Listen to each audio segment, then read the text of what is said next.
Today, we're going to be talking about too high, which is how generally we would describe Joe Cook on any podcast.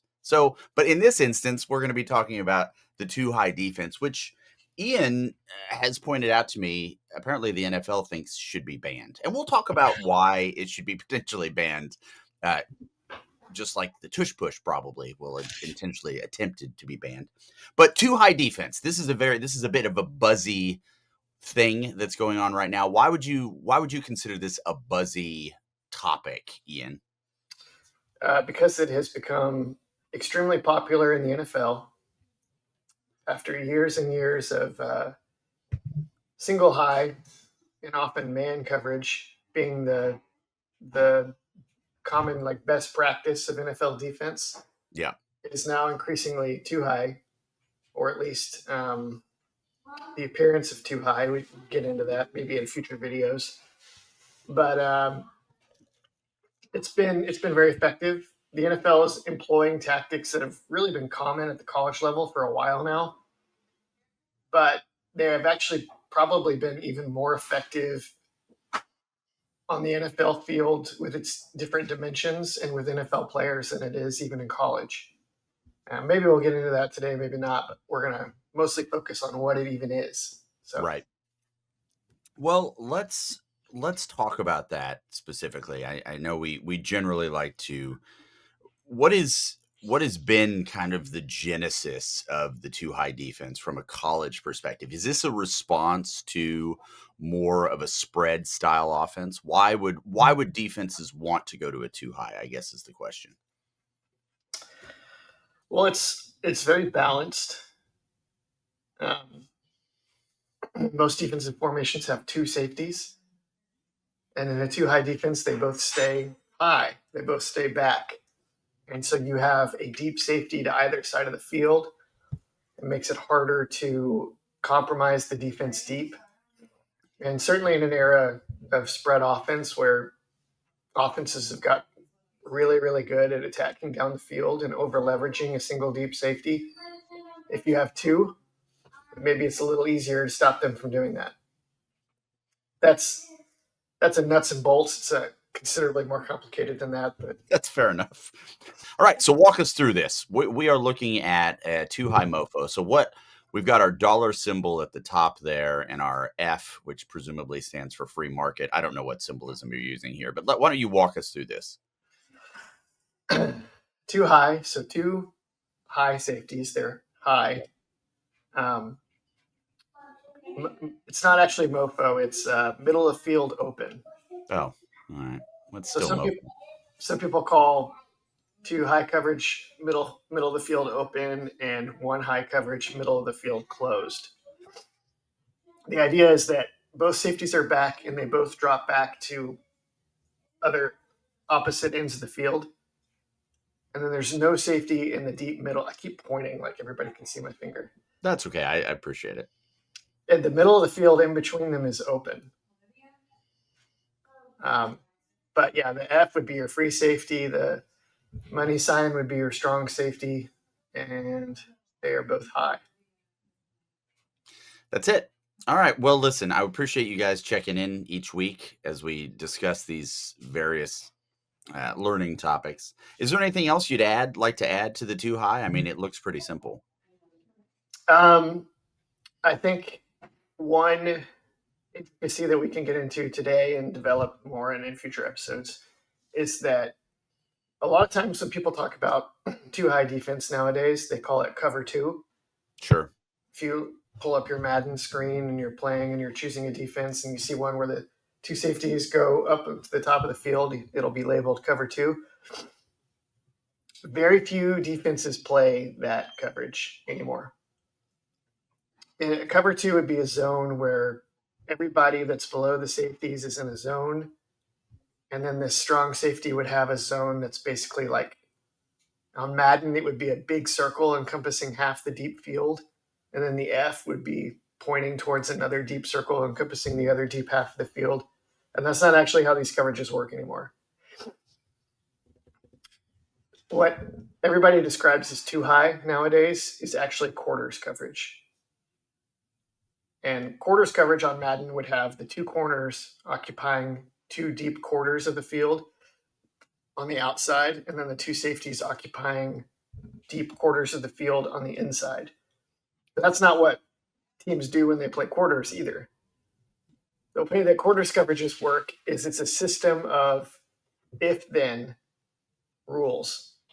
And what makes it great is that these deep safeties will cover the inside receivers, Y and H, and they line up across from them. I might actually bring that back. It might be a little helpful. So the F will match the H, and the strong money sign will match the Y if they go deep down the field. If those guys do not run routes deep down the field, then they become free hitters, free players. And so they can help double team the Z and the X. They can sneak up and try and help against the run. They can drift and look for work, as it were, and helping the other safety on the other end of the field. I think some of our examples will demonstrate that.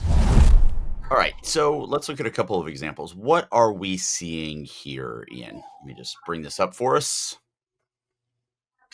Before Texas played Ohio State, I actually wrote heavily on how they needed to copy the Michigan method, which is to play too high. And they ended up doing exactly that. And that's why basically they were able to be competitive in that game when Ohio State had been an absolute buzzsaw to that point in the playoffs. On this one, you'll see Ohio State motions the guys. They have two receivers to both sides of the field. And the safeties are going to match the deep inside receiver.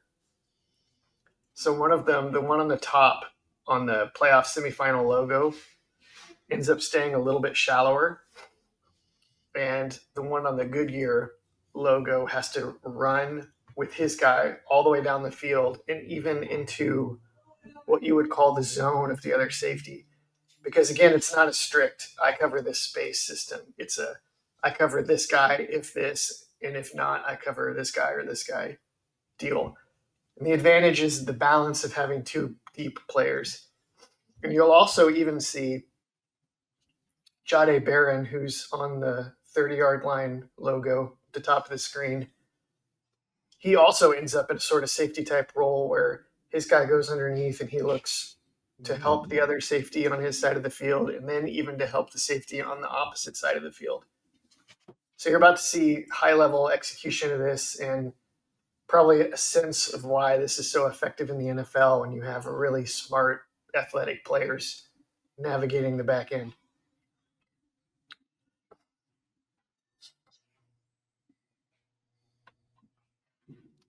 So let's talk a little bit about the transition that this is incomplete, by the way. It's not a completion. So no, yes, it is incomplete. So let's talk to me about. We can see right now our player here that's on that Goodyear logo. Tell me what's happening at the top of the field that helps with the support of this. So the safety on the semifinal logo, his guy runs and turns inside right there. And so he has to match that route and challenge that throw, which leaves the other safety more on an island further back, which is kind of hard. And you can see the receiver has a little bit of an angle where this is almost a completion. But because Jahdae Barron on the top doesn't have anyone, he notices and he also runs back there and doesn't end up necessarily impacting the play, but you see how quickly he got there. And he's able, theoretically, he could have tried to swat the ball out, or if he'd been there just a little bit faster, even contested the throw. But the other safety maintained a good enough angle where he was able to make a good contest and knock the ball out. This is exactly the kind of route combination you'd want to use to beat too high, where you try to have one route occupy one safety so that the other one is isolated, especially on something like this, a post route, because there's no post safety in too high defense. And a post attacks the middle of the field, and the middle of the field is open. That actually almost killed too high coverage in college for a little while until teams just started developing rules like, well, what if that backside corner were to come over and help if he could? And things like that just have made this defense extremely complicated to beat in college and the NFL levels. Hi, I want to tell you about Laura Baker. If you're looking for a new home in the 512 or even at this point, let's face it, 737 area code, there's only one number to call. That's Laura Baker at 512-784-0505. As a member of the elite Andy Allen team with Keller Williams, Laura has helped Longhorns find the home of their dreams in Central Texas. Just ask our resident sex symbol, Ian Boyd, who moved all the way from Michigan to Texas with Laura's help. Laura can help you find what you're looking for in the 512, the 737, or even parts of the 254 and the 210. Just, give her a call at 512-784-0505. Her email is in the description as well as the rest of her contact details. She's a friend. Give her a call. On this one, the other common solution to too high defense, if you're the offense, is you say, well, if they have two safeties back, that means that one of them can't come down to help them outnumber our run game. So let's run the dang ball. Ohio State is going to try to run the dang ball on this play. And it's really that simple. They're going to run an inside zone / duo kind of play. And the key is, drive them back and pick up big yards. And if we can do that consistently enough, then we don't have to worry about the fact that Texas is crowding all of our explosive deep throws. Let's have a look at it.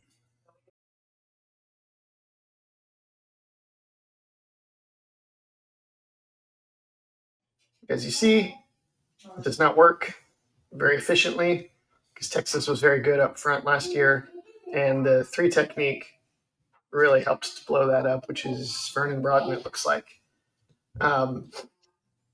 This is why Michigan beat Ohio State 4 years in a row, is because they could do this while playing 2 deep safeties. They could still stuff Ohio State's runs.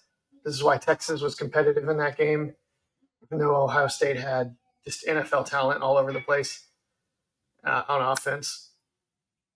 This is I've developed a sort of saying about this, which is that good defenses stop the run. Great defenses stop the run from too high. Because if you play too high, the natural thing for most offenses is going to be, well, let's just run the dang ball and impose our will. If you can't do that because the other team is too big and powerful up front, then you're left without any of the easy, efficient choices that college offenses like to make.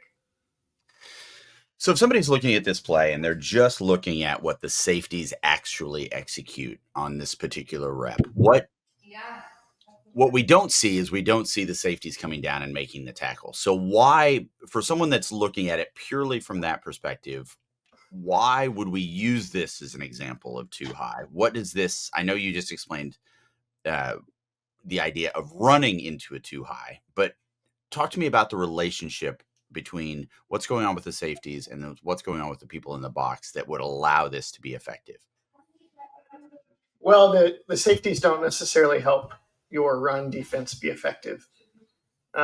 With the rules of quarters, sometimes they can get involved and limit the damage of these runs. Like you see the safety on the top is kind of getting there pretty quickly, even though he isn't needed to make the play. So when you have safeties that are really good at this and maybe even play a little flat-footed like he did, then you can either, if you can't totally stop the run with your front, you might be able to at least limit the damage and still make it a not terribly efficient option. But the main thing they're doing on this play is ensuring that Ohio State checks into a run. And you're kind of regressing the Ohio State offense, which has Jeremiah Smith and Emeka Egbuka at wide receiver. And you're turning them back into a 3 yards in a cloud of dust system. And Ohio I think that's State, what I was. They can't blow you out if they're 3 yards in a cloud of dust team.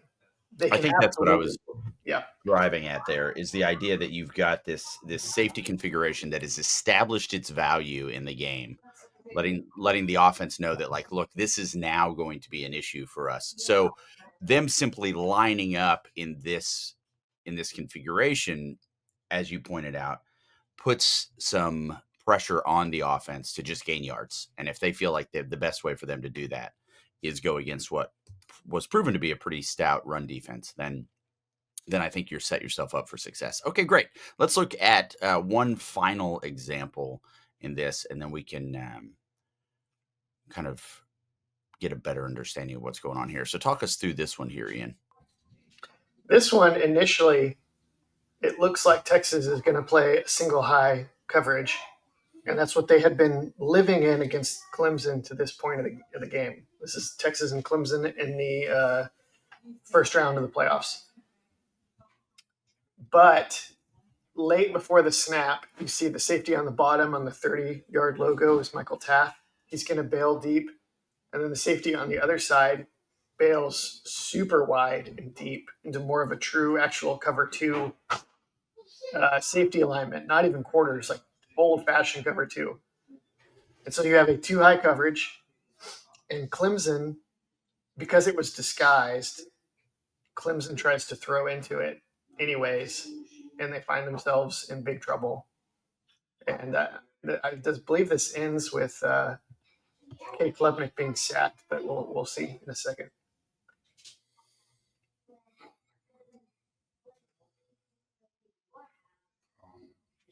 Oh, no. He's able to get the ball out, but it's for a minimal Check gain. down. There's a game. The best defenses are able to play two high and single high coverages and then make the offense guess. So, like, as we'll get into in the single high video, maybe you want them to run into single high and throw into two high. And if you can get them that confused, you get a huge leg up because it's like they're always doing the least efficient possible play. And this might seem evident, but pre-snap, let's look at this. And what pre-snap, let's say Taft doesn't move, stays in this position. The reason we would know that this is single high is simply because we have one safety high. Is that fair? He's also, it looks like he's drifting into the middle of the field like a single high safety would. The single high safety is not necessarily to either side of the field.